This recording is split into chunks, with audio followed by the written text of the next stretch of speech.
তো বন্ধুরা দেখো, আমি এখন ঘুমিয়েছিলাম, ঘুম থেকে উঠলাম, দিয়ে চা বানাতে এলাম মায়ের জন্য। মা চা খাবে, তো মাও ঘুম থেকে উঠে গেছে। আর ঘুম কি হলো, 5:30টায় ঘুমালাম। কটা বাজে বলো তো এখন? 6:10 বাজে। উঠেই গেলাম, কি হলো, নিচের দিদি আছে, এসে ঠকঠক করছে। তো কী করবো, তাই ঘুমাই বলো? কেউ ঠকঠক করলে, কেউ বাড়িতে এলে ঘুমাই। তারপর গেটটা খুলে দিলাম, বুঝে ঘুমাচ্ছ না কেমন? যে হ্যাঁ, আর কি ঘুম হয় কেউ এলে? চা বানাতে চলে এলাম।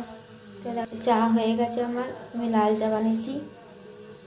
এখন দেখো এদিকে ওইদিকে সব রাখা, তো আমরা 3জনে চা খাবো। তো চলো চলো চাটা খাই। দিয়া চাটা দিয়ে তিতলি মালিকে দেখাচ্ছি, ঠিক আছে? চাটা দিই।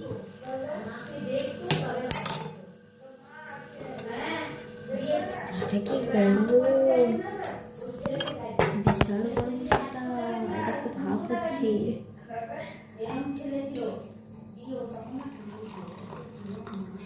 আমি আবার দুধ চা ছাড়ি কিসে জানো তো? হাতা দিয়ে। তোমরা কেউ হাতা দিয়ে দুধ চা ছাপো? তুমি তো কমেন্টে বলবে। হ্যাঁ, জানো তো লাল চার থেকে একটু দুধ চা থেকে লাল চা খেতে বেশি ভালো লাগে।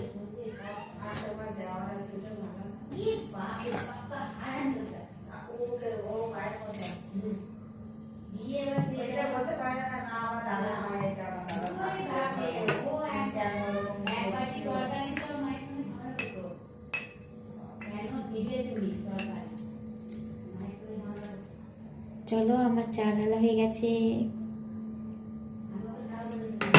এটা হচ্ছে মায়ের চা, নিয়ে যাই। চলো,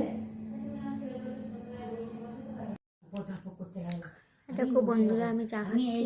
এইসব করছে, তখন ও বাবা আমাকে এত তোমরা সবাই চা খেয়েছো? বলবো এই হোলির দিন আমি এখন চা খাচ্ছি। বাবা আমার মানে গোটা পিঠে মা ঘুম থেকে উঠলো, মানে মাও চা খাচ্ছে। ওই দিদিটা এসেছে, ওই দিদিটাও চা খাচ্ছে। আমি এখানে বসে চা খাচ্ছি। রান্না করলো, পাশে একটা মহিলা আছে, উনাকে ডেকে নিয়ে এলাম। আমাদের সেই কি করলাম, আমি টোস্ট বিস্কুট নিয়েছি, আবার তুমি বউটাকে এমন মার খাওয়ালে গো। হ্যাঁ, দেখো তো কিরকম মেরেছে। আমি কি বলেছি নাকি? ও তো নিজের দোষে মার। চলো, যেমন মুখ চা খাওয়া হয়ে যাক, তোমরাও চা খেয়ে নাও। ভিডিওটা ভালো লাগলে লাইক, কমেন্ট, শেয়ার, একটা সাবস্ক্রাইব করে ওর বাবা ওই জন্য বেরিয়ে এলে, তখন বললে এই তো আমি আজকে বেরিয়ে যাচ্ছি না, তুই যদি